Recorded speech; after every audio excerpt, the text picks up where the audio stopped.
안녕하세요. 세라 건축 TV 방송 시작하겠습니다. 먼저 시간에 한번 소개는 드렸고요. 복층형 농촌 체류형 쉼터를 복층형으로 만들자. 어차피 1층 공간이 있으니까 다락방으로 해서 한번 만들어 보자라고 해서 디자인해서 한번 올려드렸는데, 오늘은 조금 더 자세하게 모델링을 했어요. 스케치업으로. 그래서 내부를 좀 보면서 설명을 드릴 거고요. 이렇게 디자인을 한 이유가 뭐냐면, 농막들이 다 디자인이 거기서 거기에요. 그리고 안 이뻐요. 그리고 비싸죠. 조금 좋게 하면. 그래서 디자인 할 때부터 그 다음에 구조, 그 다음에 마감재, 내장재, 이거를 선택을 하면서 가격표를 보고 설계를 진행을 한 거고요. 그래서 가장 저렴하게 질 수 있는 방법이 뭐가 없을까라고 생각을 하고 진행을 한 거고요. 그 다음에 좀 이뻤으면 좋겠다. 농막이라고 해서 그냥 다 일관적인 디자인이 아니라 조금 이뻤으면 좋겠다라고 생각을 해서 디자인을 했고요. 렌더링한 이미지를 먼저 보여드릴게요. 지금 렌더링한 이미지고요. 이렇게 이거는 단면. 다시 한번 설명드릴 겁니다. 내부. 그래서 심플하지만 작지만 조금 공간이 많은 주택으로 설계를 했어요. 무려 방이 3개입니다. 그래서 자세한 내용은 한 번 더 보면서 설명을 드리도록 하겠습니다. 조금 더 자세하게 보일 수 있게 3D 스케치업으로 3D 모델링을 좀 간략하게 했고요. 한번 외관을 보고 설명을 드릴게요. 정면에서 봤을 때 이렇게 올 글라스 방식으로 오픈된 주택이고요. 측면입니다. 배면이고요. 측면입니다.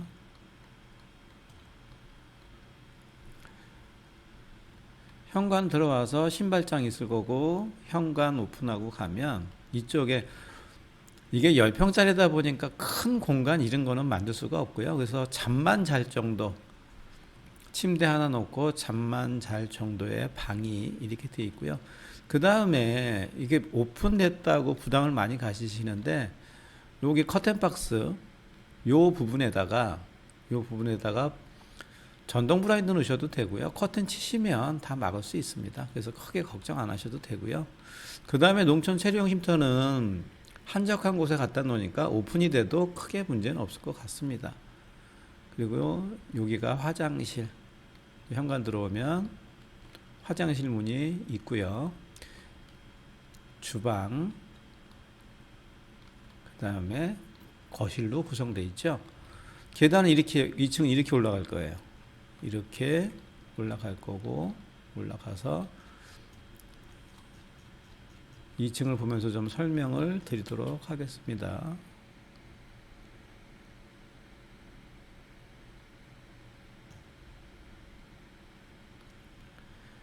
2층은 말씀드린 2층이 공간이 오히려 더 넓어요. 방을 크게 쓰실 수 있고요.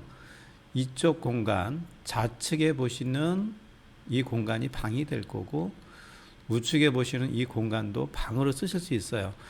이쪽 부분에 칸막이를 하셔도 되는데, 좌측과 우측에 칸막이를 하셔서 방처럼 쓰셔도 되는데, 그렇게 안 하시고요. 그냥 오픈된 공간으로 쓰시는 게 더 넓어 보이는 효과가 있습니다. 이쪽 부분을 이렇게 이제 브릿지를 건너가면, 브릿지를 이렇게 건너가겠죠. 건너가면 여기를 오픈시킨 이유가 뭐냐면, 좌측과 우측을 오픈시킨 이유가 뭐냐면, 집이 커 보이는 효과가 있고 시원시원합니다. 이거는 실질적으로 홍천에 저희가 준 미니빅에서 제가 이제 5도 2촌으로 쓰고 있는 주택이긴 한데 참 이뻐요. 그래서 공간도 시원시원해서 조금 농막이라고 해서 늘 보던 평면, 늘 보던 구조가 아닌 조금 새로운 구조를 적용한 거고요. 오픈시켜 놓음으로 인해서 집이 커 보이는 효과가 있습니다. 그래서 브릿지를 올라와서, 계단 올라오죠. 계단 올라와서 브릿지를 건너가고요. 요 공간, 요 공간에다가 지금 보시는 가운데 공간에다가 미니 서재를 하나 놓으셔도 됩니다. 그래서 실제로 1층의 방은 작지만 2층 다락방이죠. 정확히 말씀드리면 다락방에 있는 공간은 상당히 넓습니다. 그래서 이렇게 생겼다고 보시면 될 것 같고요. 해도 이렇게 각 보시는 요 부분 등박스를 넣고 커튼박스를 다 돌려놔서 바깥에서 보이지 않도록 커튼을 쳐서 사용을 하시면 됩니다. 그래서 디자인은 작지만 알차게 뽑았고요.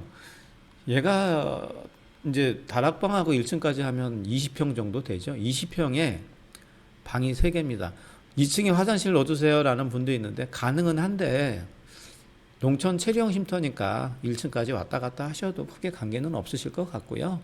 그래서 디자인을 최대한 심플하고 단순하게, 그리고 바깥에를 글라스로 한 이유는 늘 말씀드리지만 가성비, 공사비를 가장 적게 들게 하고 싶어서요. 그 다음에 기초를 띄운 것도 마찬가지로 기초에 소요되는 비용들이 생각보다 많습니다. 그래서 건물 외벽과 외벽 마감재와 단열재, 얘는 일반 이동식 주택 기준이 아닌 건축법에서 정하고 있는 단열값을 모두 충족을 시켰기 때문에 얘는 이동식 주택이 아니라 일반 건축물이고요. 단 공사비 절감을 위해서 공장에서 제작해서 갖고 오는 모듈러 방식을 택했을 뿐입니다. 구조는 경량 철골 구조가 아닌 H형광과 디귿잔넬 형광으로 이루어진 철골 구조로 보시면 되기 때문에 농림축산부에서 얘기하는 그 기준 중에 그게 있었죠. 최소한의 안전시설은 해야 된다. 이 건물 같은 경우에는 화재, 그 다음에 지진, 기타 등 안전에도 다 준비할 수 있도록 만전을 기한 건물로 보시면 되고요. 한 번 더 구체적으로 내부를 보면서 설명을 드렸습니다. 작지만 큰 집, 이거는 지금 홍천에 비슷한 집이 하나 있어요. 거기는 1층이 18평이었는데 이거보다 조금 8평 정도 큰 건데 참 이쁘게 잘 나왔고요. 실제로 이렇게 집을 져 놓으시면 아마 이쁜 농촌 체류형 쉼터가 될 것 같고, 공간도 넓어서 가족들이 많이 가셔도 크게 문제 없을 것으로 생각됩니다. 오늘 방송은 여기까지 하겠습니다. 시청해 주셔서 감사합니다.